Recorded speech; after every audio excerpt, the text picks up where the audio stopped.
उच्च रक्तदाब हा मेंदूसाठी अत्यंत धोकादायक आणि हळूहळू नुकसान करणारा विकार आहे. तो मूक घातक म्हणूनही ओळखला जातो, कारण तो अनेकदा कोणत्याही तात्काळ लक्षण दाखवत नाही, पण आतून मेंदूच्या पेशींना आणि रक्तवाहिन्यांना सतत नुकसान पोहोचवत राहतो. पहिलं नुकसान होतं ते म्हणजे मेंदूतील रक्तवाहिन्यांवरती होणारा परिणाम. रक्तवाहिन्यांमध्ये दाब वाढतो. उच्च रक्तदाबामुळे मेंदूतील सूक्ष्म रक्तवाहिन्यांवरती सतत दाब येतो, त्यामुळे त्या कठीण आणि अरुंद होतात. यामुळे मेंदूकडे जाणारा रक्तप्रवाह कमी होतो. सूक्ष्म रक्तस्राव. वारंवार रक्तदाब वाढल्यामुळे मेंदूतील बारीक रक्तवाहिन्या फुटतात, ज्यामुळे छोट्या रक्तस्रावाचे डाग निर्माण होतात. हे स्मरणशक्ती कमी होणं, संतुलन बिघडणं आणि विस्मृती याचं कारण असतं. त्याचप्रमाणे ॲन्युरिझमचा धोका वाढतो. रक्तवाहिन्यांच्या भिंतीवर जास्त दाब आल्यामुळे त्या कमकुवत होतात आणि फुटतात. ही फुगलेली रक्तवाहिनी मेंदूतील रक्तस्राव करते. दुसरं महत्त्वाचं म्हणजे मेंदूला ऑक्सिजनचा पुरवठा कमी होतो. अरुंद झालेल्या रक्तवाहिन्यांमुळे मेंदूच्या पेशींना पुरेसा ऑक्सिजन मिळत नाही, त्यामुळे पेशी मरतात, कार्यक्षमता कमी होते, मेंदूमध्ये सूज येते. त्यामुळे मेंदू सुजतो, डोकेदुखी, उलट्या, झटके यासारख्या समस्या निर्माण होतात. त्याचप्रमाणे हृदयाच्या कार्यावरतीही परिणाम होताना आपल्याला दिसतात. त्यामुळे मेंदू आणि हृदय यांचं जर आरोग्य चांगलं ठेवायचं असेल तर उच्च रक्तदाब हा नियंत्रित ठेवणं खूप गरजेचं आहे. अन्यथा आपलं हृदय आणि मेंदू डॅमेजही होऊ शकतो. स्ट्रोकचा धोकाही वाढू शकतो. स्मरणशक्ती आणि मानसिक क्षमतेवरतीही परिणाम होतो. स्मरणशक्ती कमी होते.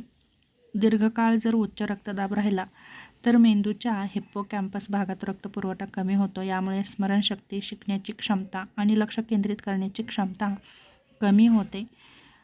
त्याचप्रमाणे डिमेन्शियाचा धोका वाढतो. रक्तप्रवाहातील सततची अडचण मेंदूच्या तंतूंना नुकसान पोहोचवते. त्यामुळे विस्मरण, गोंधळ आणि निर्णय घेण्यात अडचणी निर्माण होतात. बुद्धिमत्तेचा ऱ्हास होतो. मेंदूच्या रचनेवरती परिणाम होतात. व्हाईट मॅटर डॅमेज होतो. उच्च रक्तदाबामुळे मेंदूतील पांढऱ्या तंतूंच्या भागात बदल होतात आणि हे मेंदूच्या विविध भागातील संवादामध्ये अडथळा निर्माण करतात. त्याचा परिणाम म्हणजे विचारांची गती धीमी होते. व्यक्तिमत्वामध्ये बदल होतात. मेंदूचं संरक्षण करण्यासाठी काय करावं तर पहिलं महत्त्वाचं म्हणजे रक्तदाब नियंत्रित ठेवण्याचा प्रयत्न करा. त्यासाठी जीवनशैली सक्रिय ठेवा, व्यायाम करा, पुरेशी झोप घ्या, डॉक्टरांच्या सल्ल्याने औषधे घ्या, मिठाचं सेवन कमी करा, हिरव्या भाज्या, फळे, धान्य, डाळी यांचा आहारामध्ये समावेश करा, तळलेले पदार्थ, जास्त तेलकट पदार्थ, प्रक्रिया केलेले पदार्थ पूर्णपणे टाळा.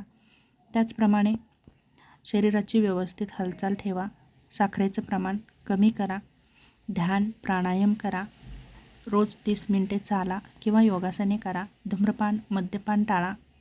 हे दोन्हीही मेंदूतील रक्तवाहिन्यांचं नुकसान करतात, तेव्हा यांचं अजिबात सेवन करू नका. पुरेशी झोप घ्या.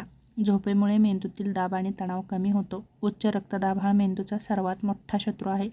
तो हळूहळू रक्तवाहिन्यांना, मेंदूच्या पेशींना आणि स्मरणशक्तीला हानी पोहोचवतो. म्हणून योग्य आहार, व्यायाम आणि तणावाचं नियंत्रण करा. आणि जरी कोणती औषधं चालू असतील तर ती वेळेवर घ्या. नक्कीच यामुळे आपल्याला फरक जाणवू शकतो.